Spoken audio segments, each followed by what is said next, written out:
Welcome to Your Wellness MD podcast. This is where family physician and wellness expert Dr. Daniela Stein and her life coach sister JB share holistic solutions for your everyday health and wellness challenges.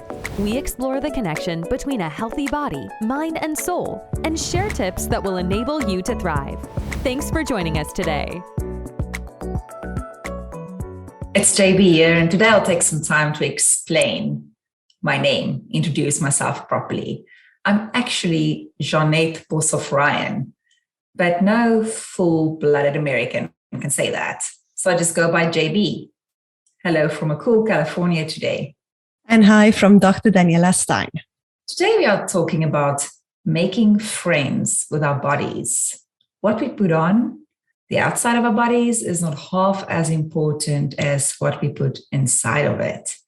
Now, most of us have quite a history with our bodies. I can tell you I for sure do. And sis, I'm sure you can share a lot of your stories as well. But it's only been the last, I'd say, 10 or 15 years that I've really prioritized my body as, I don't want to say a temple, but caring more about the long-term health of my body than just looking good. I used to get on the scale for many years, first thing every morning, and what I weighed was the driver of my nutritional choices. I assume you've been on a couple of diets, or I know you've been on a couple of diets too. Many diets, and not only, weight related to other things as well. I would go through these phases where I would be vegan, and then I would be I've gone through a phase with doing triathlon training where it was a big fad to be on high protein, low carb, because it's so easy for your body to run off carb, to switch it all around and to teach your body to run off low carbs, but high protein and high fat. I've tried everything.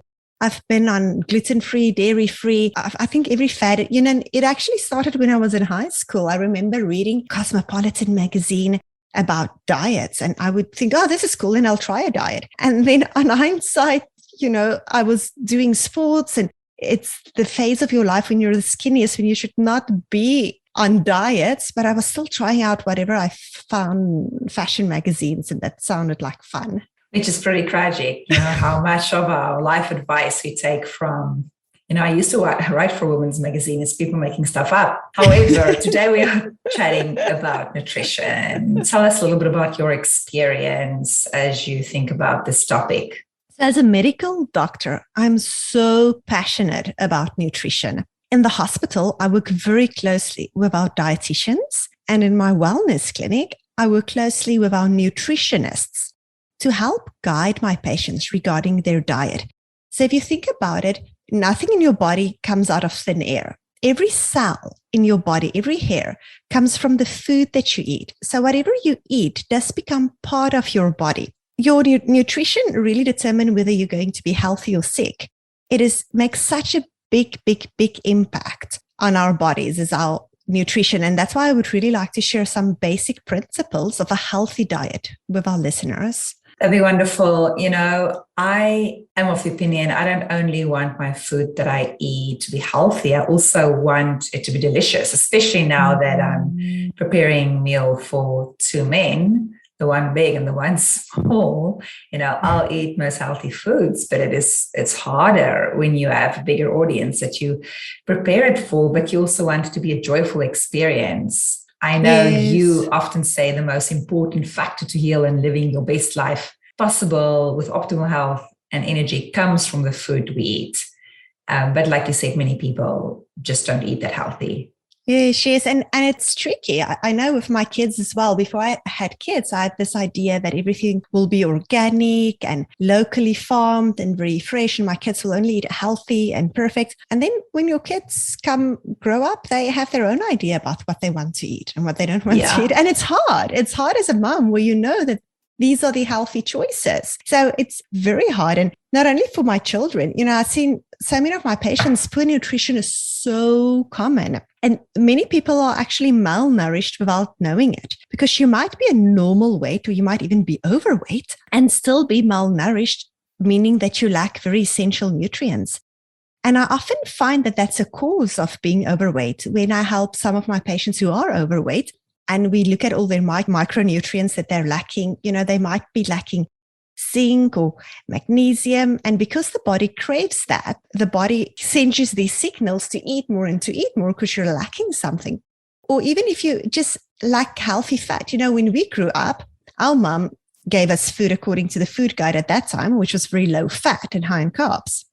But if you eat like that and your body needs some healthy fats, you'll stay hungry. And if you're only going to eat high carbs, you're going to eat buckets and buckets full of food and gain weight, and you'll still be lacking those fats. Whereas if you maybe just eat a handful of macadamia nuts or walnuts, you give your body what it needs, then you consumed less empty calories and you won't gain any weight.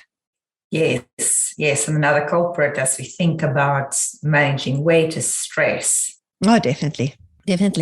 Stress can make you gain weight independent of what you're eating. However, if you go on a restrictive diet in an attempt to combat weight gain, this will slow your metabolism while depriving yourself of nutrients essential for healing. Eating is such an essential act that we perform every day, and it's an act that connects us with nature and one another. But sometimes when we get busier, like for myself, I forget to eat, skip meals, or just, grab something unhealthy. I remember a couple of, I would say 2 or 3 years ago, you were I was complaining about lifestyle and eating. You said, just be sure that you don't skip a meal. That's made such a difference. So oftentimes I'll just go grab brown rice and add some salad, whatever, just because I know, oh gosh, I'm going to skip a meal. And that's helped me to just at least not skip a meal. But, with our lifestyle, it becomes really hard. Yes. And I'm glad you started doing that, because every level of our health is really impacted by what we're eating. What we eat helps us to build muscle. It builds healthy bones. It gives us energy. It balances our hormones. What we eat really has an impact on our hormones. Our food helps to heal our gut. It boosts our immune system. It improves our heart health. It boosts your brain function. So every time you eat something, you must really be cognizant about it and think, what I'm going to eat now, is it healing or is it harmful to my body? Yeah. That's big. If what you're eating is not building you up, the chances are that it's breaking your health down. Exactly. Causing inflammation inside your gut, arteries, and brain. And I think for many people, definitely for myself, moving from a COVID lifestyle to a post-COVID lifestyle. Now, some people have been out of that for a long time. I'm re-entering gradually now. And it's going from having the access to a fridge to being at airports and in hotels. And the access you have to organic, really nutritious food is just different. So when traveling, it takes a lot of additional planning. Then we can touch on that later. But it's really critical to plan because, as you say, what we eat really impacts every component of our health. Yeah, and that's why it's important to seek out the best quality ingredients and foods that's free from pesticides and free from hormones, because a lot of these foods can cause inflammation in our bodies. I've also noticed that when we spend time with friends who eat healthy, we tend, like, for example, you guys, when we with you and it's always salmon and vegetables, we tend to eat healthier options as well. And when we have friends over we know prefer that type of eating, we eat healthier.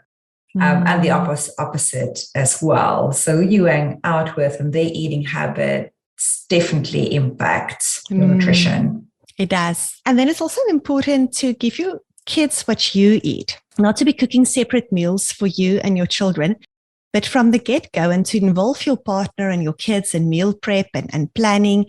So to make grocery shopping and cooking and mealtimes fun and a positive experience. Because I've found in my family, the more my husband and children are engaged in food prep and choices, the healthier they eat. So when my children help me to prepare a meal, they're way more likely to eat that meal than when I just put food in front of them. Yeah, that's great. That's a great tip to do more of that. And to be honest, one of the things I'm realizing, because I've lived in different countries and I'm married to somebody from a different nationality. I'm South African, my husband being American, and our different ways of eating.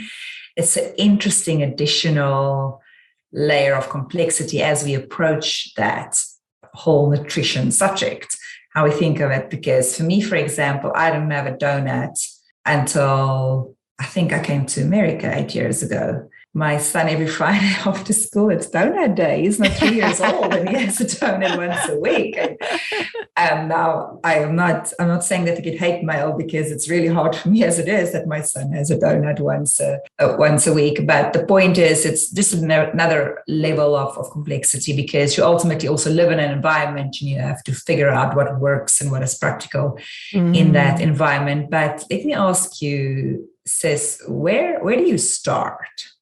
My first advice is always to stick to real whole foods. Processed and packaged foods will cost you really more in the long run in terms of poor health. So even if it feels like it's less expensive, it's really been shown that if you stick to real food, vegetables, fruits, beans, whole grains, and some high quality animal foods, you will save money in the long run. I find that it's helpful if you just master a couple of recipes that you can do very well. So in Canada, for example, we eat chili. Chili is a Canadian recipe that's like a stew that you can make with ground beef and beans. So there's very good vegetarian, vegan chili recipes or lentil stews. So if you can find something like that, that's quick and easy, very inexpensive, you very high in protein. If you can find something like that you can make in bulk over a weekend, then you can freeze it. I find that is very helpful. If you're really cognizant about everything, not eating too expensive, not increasing work for yourself. Yes. So on the one hand, to try to be healthy, but to also to be smart about it and not to make things more expensive for yourself or make things harder for yourself. Like you said, just a little bit of planning beforehand. Doesn't mean it needs to be a lot of planning, but it's just maybe a little bit of planning over a weekend, deciding what are going to be those one or two things I'm going to make that I can make multiple portions of that I could then put in the freezer. And then we touched on diets as we started discussing nutrition today. But as a doctor, what would you say? What is the best diet? Vegan, vegetarian, low carb, high fat? I mean, most of my life was actually low carb, high fat, and thank goodness I'm not on that anymore. But keto, paleo, what would you recommend? You know what? Different diets work for different people. I honestly don't believe there is one perfect diet. It is often hard to decipher between all the fad diets, and to figure out what's best for you and your body. I find it's most helpful to really focus on real foods and to eat food the way that it's grown and raised on a farm, not the way it's made in a factory. If you buy a box of something and there's multiple ingredients on that box, or there's names that you don't know what it is, then it's better not to eat it. Processed foods are things and always have hydrogenated oils and added sugars, and those things cause inflammation in our bodies. They've found, from a medical doctor or science perspective, they found the diet that's really been showing, that's really withstood through a couple of fad or through a couple of years, and that's not just a fad, would be a Mediterranean diet. So it would be whole foods, but then also, and it might include meat, but it would be definitely have lots of oils, lots of olive oil, and touching over all your different macronutrients. What is a macro? You're mentioning macronutrients, but what's a macro diet? Yes. So that was popular at a time as well. And what it actually just is when a dietitian looks at the food that you need to eat, they divide food into macronutrients and micronutrients. So all of us need that. Macronutrients are things like carbohydrates, proteins, and fats. So carbohydrates is starches that gives you energy for restoration and vitality and thriving. That's when you eat a sweet potato. That's primarily carbohydrates. Protein is what we generally get from meats or beans. That's building blocks for your cells, building blocks for muscles. And fats, you really need fat. That is what you get from walnuts, macadamia nuts, fatty fishes, olive oil. That's very important for healthy cells and brain neurons. We actually advise for little children to never have kids under the age of 2 years on a low-fat diet, because for their brain development, they need all that full fat. And then I just want to insert, like drinking yogurt, try find full cream drinking yogurt for kids. It's all low fat. Just to that point, it's really hard to find. Yes. And that's why I actually advise my patients not to give their kids yogurt at all, because it's primarily carbs and sweeteners and not really any protein or fats in it. Sorry, I just want to mention, so that was the macronutrients, but then for micronutrients, your body needs as well. And that would be things like vitamins and minerals. Minerals are calcium, magnesium, iron, potassium, and sodium. Got it. Something else I just wanted to mention is I'm a big fan of Tim Ferriss and his podcasts, and on there, intermittent fasting has come up quite a number of times. Sounds like it's pretty popular. And that's when you don't snack all the time, but eat at certain times, and then you don't eat anything at other times.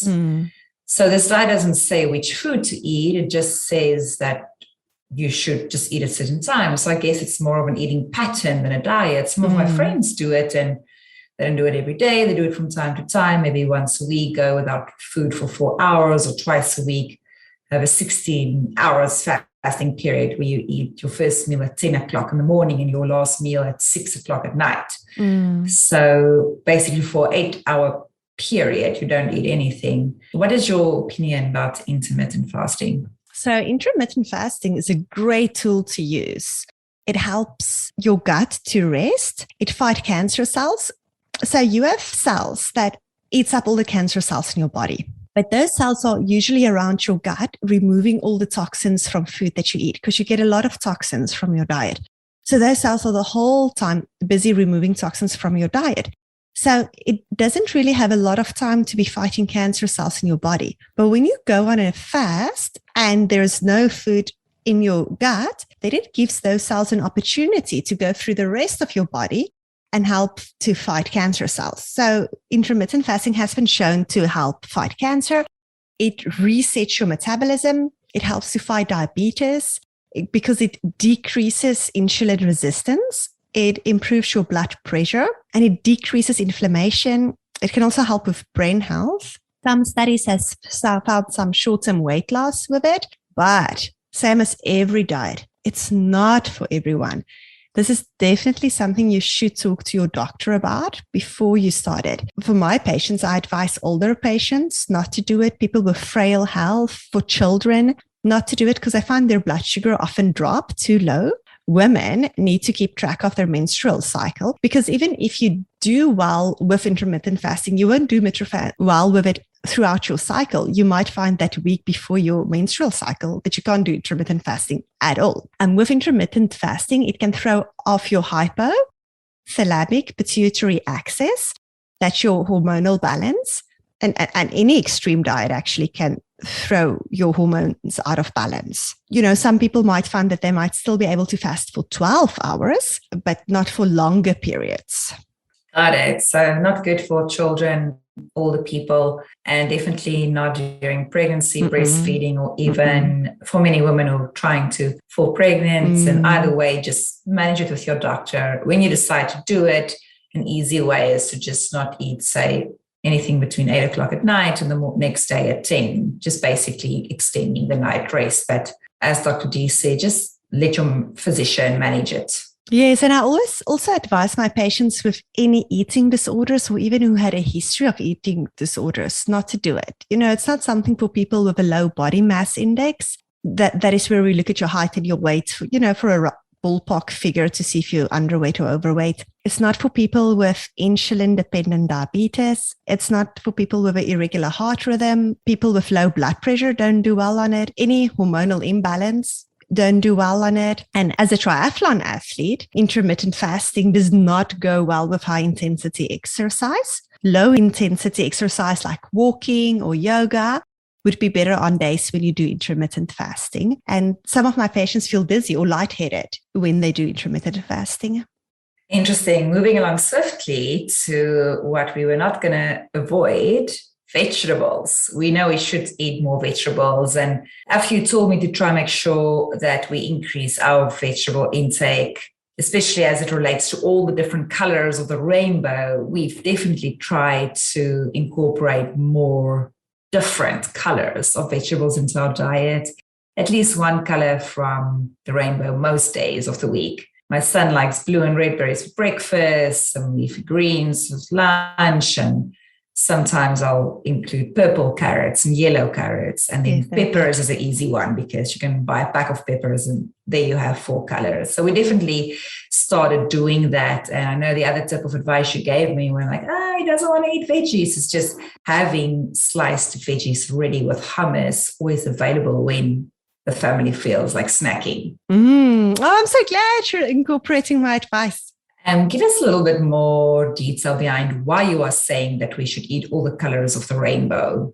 You know what? This is something I learned when I did my course in functional medicine. The rationale was rather than giving your patient this long list of foods to follow to eat exactly for all your micronutrients, because this is high in magnesium and this is high in zinc and these are all the little things you need. It's so much easier to advise a patient to try to eat all the different colors of the rainbow, because then you know if you've covered all those different color groups, you know that you get all the different vitamins and minerals and antioxidants and polyphenols in when you eat these deeply colored plant foods. Foods like cranberries or blackberries, blueberries, pomegranate, green tea, all of these are essential to help us live longer and feel younger. These foods help to boost our stem cells, to repair DNA damage. It supports our immune system.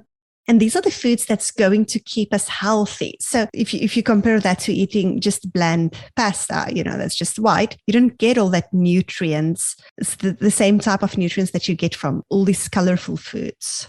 I got it. Yeah, it's interesting though. I mean, we're definitely not all the way to bright in terms of how we eat, but I think it's important to just make small changes as you progress. Yes. Not, I always say Rome wasn't built in a day. Make some small changes. One of the things I've done is instead of bread, introducing a lot of organic brown rice, always adding some cut greens in there. It's just a way for us to get more veggies into the diet. Yes, and my goal usually when I work closely with patients is to have 75% of their plate a non-starchy veggie. But I agree with you. Most people don't start with that 75% veggies. They just start with adding a salad to whatever they're eating. And I do this with patients irrespective of their diet, whether you're on paleo diet or a vegan diet. If you just make sure that most of your plate volume, like 70%, 75% of your plate is a non-starchy veggie, like green leafy vegetables or peppers, cucumbers, broccoli, cauliflower, bok choy, foods like that.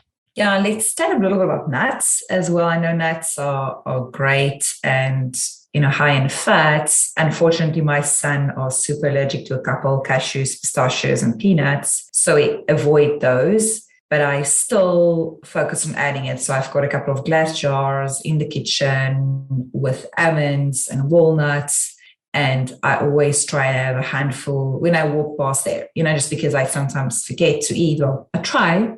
But just adding a lot of nuts is definitely, and seeds definitely helping me. And sometimes I soak raw nuts overnight and lightly toast them. Yes, that helps. Yes, that helps your body to absorb more nutrients from those nuts if you soak them overnight and you just lightly cook them in the oven. And what I do with my son as well, they mirror the way you eat. When I add some nuts to my oatmeal, my organic oatmeal, which is important because of pesticides, he, sometimes wants nuts on his oatmeal as well. So that's definitely helping. Let's chat a little bit more about protein. As you know, I've gone through phases where I ate vegan. I had a vegan diet. But my husband loves meat. So vegan or pescatarian is not something we're doing in this house. Yeah, let's talk about it. So we do need protein with every meal, whether you're vegan or pescatarian or whichever diet you choose, you do need protein. Protein balances your blood sugar and it keeps you full for longer. So especially for people that are trying to lose weight or people that are trying intermittent fasting, people with a high activity level, definitely for kids, it really helps to make sure that you add adequate protein. And then the healthier type of protein, the better. Foods like tofu or fish or beans, we generally advise a 4-ounce serving a day of animal protein, which is not a lot. That's around the size of your palm of meat or protein per meal. So even when we say, it's okay to have meat, we're not saying to eat only steak. We're saying to still have 75% of your plate veggies and then have that palm-sized portion of meat. Yeah, so the bottom line is some meat is okay, yes, depending on the size. We've gone through phases actually where all red meat was labeled as bad. And many athletes moved over to vegan or plant-based diet. Now we know that not all red meat is bad. Red meat does provide the most nutrient-dense protein that's available. It's rich in omega-3 fats. There's phytochemicals in it, antioxidants. The vitamins and minerals that is in it is very bioavailable, so your body can actually absorb it easier than a lot of these minerals from veggies. But quality is vital in every aspect of eating, and it's same thing, even more with meat. It's important to try to choose a hormone-free or organic meat where possible. And if you do choose red meat, to avoid high temperature cooking, like grilling or frying or smoking or charring. So to rather focus on low temperature methods of cooking, and that would be like baking or roasting or poaching, and to use spices to make it taste good, to lots of spices, to try out new spices, and same for other animal products, to try to have pasture-raised chicken, turkey, and eggs. And then we know that fish is good. Most fish is good. Yes. We eat fish 3 times a week, every week. Low mercury fish are better. We eat wild fish and seafood where possible, such as wild salmon. We are fortunate here in Canada to have salmon, but I know when we grew up in South Africa, salmon wasn't as common. And many of our listeners throughout the world, we've had such great feedback from our listeners, but that made me realize that we honestly have listeners from all over the world. So I'm very cognizant of the fact that fresh fish and seafood is not available where a lot of our listeners live, but then canned fish is a great option. I advise low toxin fish like sardines or anchovies. You get herring or mackerel, seafood that's rich in antioxidants and full jam-packed full of healing nutrients of foods such as mussels, oysters, clams, shrimps, or scallops.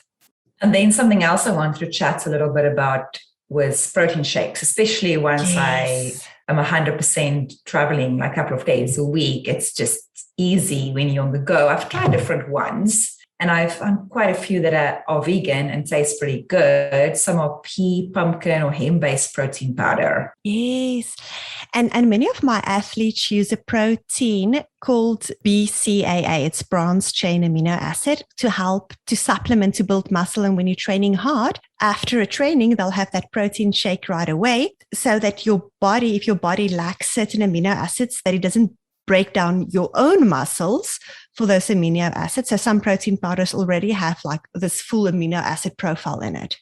That's great, yeah. And I think we should include a couple of options for listeners with the podcast. And then we spoke a little bit about nuts, your stance on other fats. I find some of my patients really fear fat. I believe it might come from, how we believed in the 80s and 90s to eat according to the previous diet pyramid that showed to have at the bottom loads of grains, 5 to 7 servings of grains a day, and only a tiny serving of fat a day. And that has, with the years and how more research became available, has been shown to not have been the best way, because when we ate according to that food pyramid, obesity in the States skyrocketed and diabetes, and people became unhealthy. And we now find that people should not fear healthy fats. The fats that will make you fat and what is unhealthy are the fats that you get in cookies and pastries and cakes and anything that comes out of a box, out of a factory. The healthy fats that you should eat are fats that improves brain function. It helps you feel full. We call that essential fatty acids because they're required to transport cholesterol. It lowers your triglycerides in your blood. It makes your platelets less sticky. So it helps you to lower your blood pressure. You're less likely to have a stroke or a heart attack. It's to focus on healthy fats.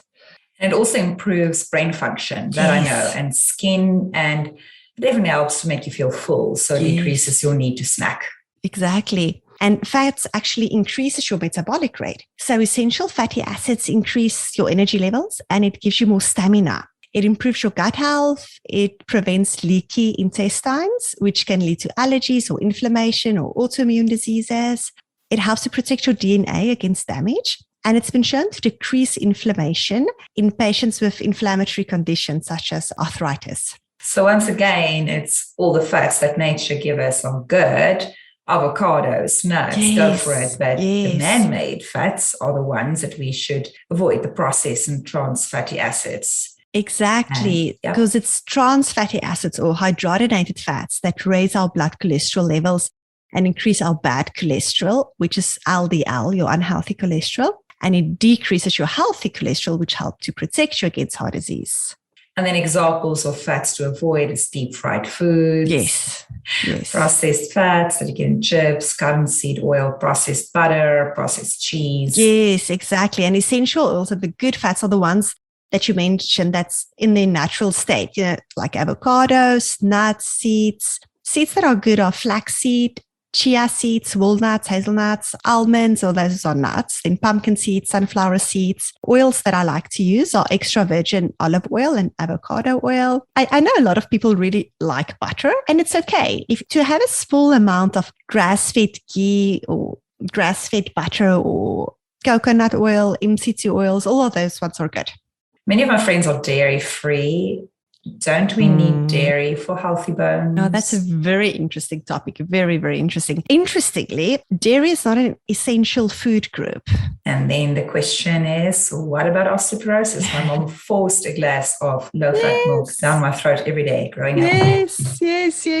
So that's very interesting. So amongst the countries with the highest dairy intake, like Norway or Finland, osteoporosis is actually the highest in the world. And then in countries with the lowest dairy intake, their osteoporosis levels are the lowest. And we now believe that dairy could be harmful to many people. And when you do eat dairy, and that's what we touched on earlier, is to try not to consume low-fat or reduced-fat dairy products, but to stay, because they generally have sugars and additives, which just cause weight gain. So to try to stay with full-fat dairy products. We are working on, for the most part, I've got my son on almonds, milk, and a little bit of oat milk. I know there are alternatives, but I still believe for those entrepreneurs out there that there's more room for healthy alternatives to dairy products. And then sugar, we should avoid not nature's sugar, but man-made sugar. Yeah, so sugar is not a necessary food group, and it really acts in your brain the same way that recreational drugs would. So if you want to enjoy safe forms of sugar, it's okay. Things like honey, but to try to limit it. And when you do eat sugar, to eat it at the end of a big meal, like a whole food, nutrients-dense meal, because that often blunts that harmful effect. I know for many of my patients, even just a little bit of sugar becomes a slippery slope of overeating, which really triggers addictive behavior. So if you know that you're that person, it's just better to stay away. And it does take time, but then with time, you do get used. So it's also then better to avoid sweeteners because that kind of keeps you still hooked on that sugar thing. There is actually a company here in Toronto that makes sauces and ketchup without sugar. They're called Good Food for Good. They use dates to sweeten their sauces. It's absolutely delicious. It tastes so good. My whole family likes that. And I would like to increase our listeners, because this isn't in Canada, but I'd like to encourage our listeners to try to find a similar product in the area where you live, to be cognizant about the products that you have in your house and look at how much sugar there is in your ketchup. There is a load of sugar in your ketchup. To try to find local products that has less hidden sugars. Yeah, it's an interesting one, and I love that advice. My son, as I said, is not even 3, but he has these phases where he would just say, I want dessert. And I'm like, okay, when I was your age, I've never even seen a dessert. But we've covered a whole textbook of information in this podcast, and everything does feel overwhelming. And especially for a person following a typical diet that we follow in the Western world, this can very easily be pretty overwhelming. So my advice is just making small changes that you are comfortable with. It's small steps at a time, and easiest to add a small side salad to one meal a day, for example. And instead of reaching for chips, reaching for some cut vegetables with hummus, just introducing things, add, not take away initially. And next thing is to make sure you have some protein in all of your meals, meats, eggs, poultry, seafood. And then we spoke spoke about vegetables. Yes, but then for that protein, if you are on a vegan diet and you do not want to have meats, eggs, you just make sure that you have high protein plant foods like beans or legumes, broccoli, Brussels sprouts, lentils, nuts, seeds. Yeah, I love that. I mean, I can eat a good lentil stew every day of the week. We had one this week already, and the next one is a vegan chili. So we'll see how that goes.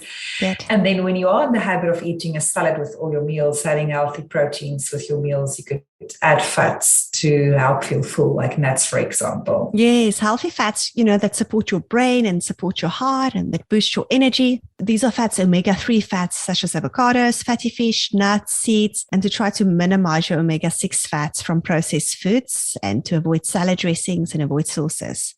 Yeah, and I think it's important to be flexible and not restrictive, and then do what you do in moderation. But I also feel it's fine to introduce new ways of doing things. When you take snacks to your kids' school, they don't all have to be super sugary snacks. We can create healthy habits for the community, and we should all help to do that.